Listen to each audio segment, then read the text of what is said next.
Ladies and gentlemen, welcome to the video, and today we're going to be looking at this watch, which I kind of bought on a whim. It was only 20 bucks at Walmart, and I have the sister watch to this one.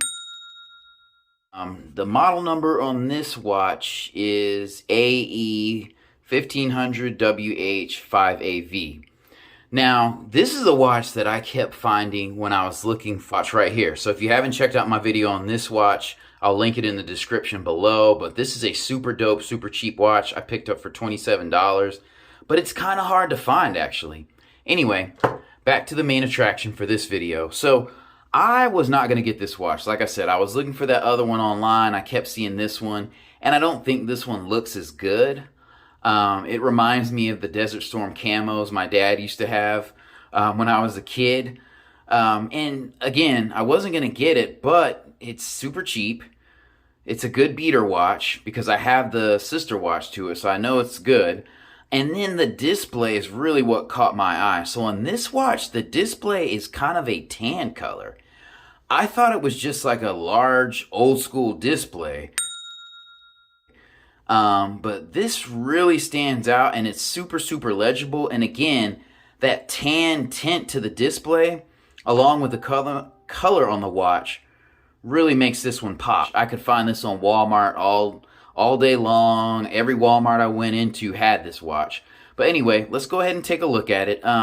Just like the other one, it has a 10-year battery, stopwatch, LED light, some water resistance. It comes on this little cheap stand because it's only 20 bucks, but that's okay. Like every Casio, it comes with a manual inside. The color doesn't go as much with everything, but it still looks pretty good. Good beater watch. As you can see, the strap has a little bit of shock resistance built in, so we'll get into that. I'll go ahead and show you the backlight first. All right, so here is the backlight on this watch, and actually it's better than its sister watch. It doesn't stay on very long, but it has like an amber glow, and if you hold it, it still cuts off after like a second. I wish the backlight was a little bit better, but that's just the 90s kid in me. When I was a kid, the backlight, the brighter the backlight, the cooler the watch was. And I remember when Indiglo watches came out, I mean, those were so hard, so banging. But anyway, as you can see on this watch, the strap, it's the same color as the case. It does feel a little cheap, but again, this watch is 20 bucks. Beater watch, you can bang it around, and it feels relatively comfortable on the wrist.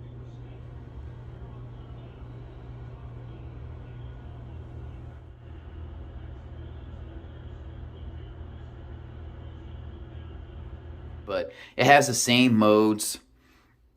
Very simple. It has dual time, so this is the main time. It has 5 alarms that you can go through. This is the secondary time.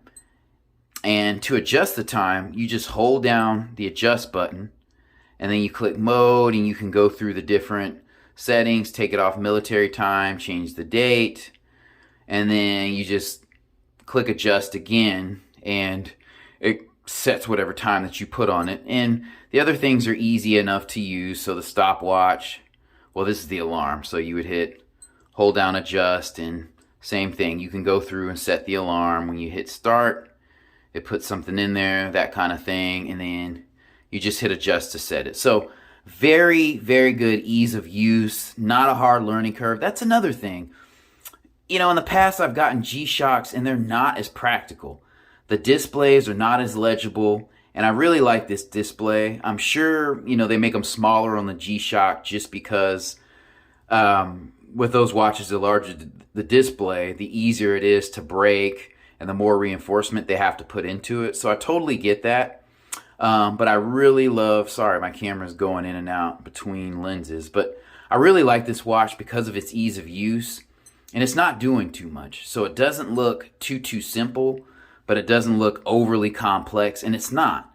So I didn't have to pull the manual out on this watch. Some things you just have to, but this watch is not one of them, thankfully. And at 20 bucks, I really don't expect that, and that's not what I want. So I want to be able to slap this watch on my wrist and go. The other thing on this watch is, like, right here, you can see what mode you're in. So this is ST for stopwatch.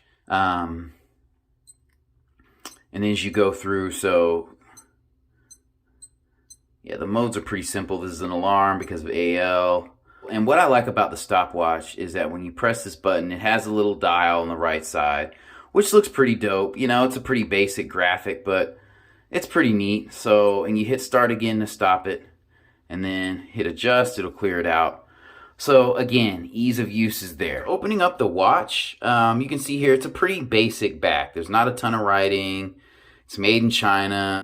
You know, it has the 4 screws on the back. Pretty simple. So I've had the other watch, sister watch for this one, and it's pretty good. You know, I haven't fallen out of a car or an airplane to really test its durability, but I've hit it against a cement wall, banged it around a little bit, and no problems, no issues. I mean, this plastic is not the softest, but it does offer some impact resistance or shock resistance. And so if you do break it, again, it's only 20 bucks. And you kind of got your faux screws built into the plastic there, which looks a little cheesy, but who's going to be up that close to your watch? The main thing is ease of use, looks clean, doesn't look too basic, and first and foremost, you can read the time on it. The display is very, very legible, and it's a watch you don't see that often. You know, I don't see a lot of these. And definitely not this tan display. So I highly recommend this watch for the price and value. And again, you know, how much of the functionality of a G-Shock do you really use? So that's kind of what I'm looking at when I look at a watch like this. So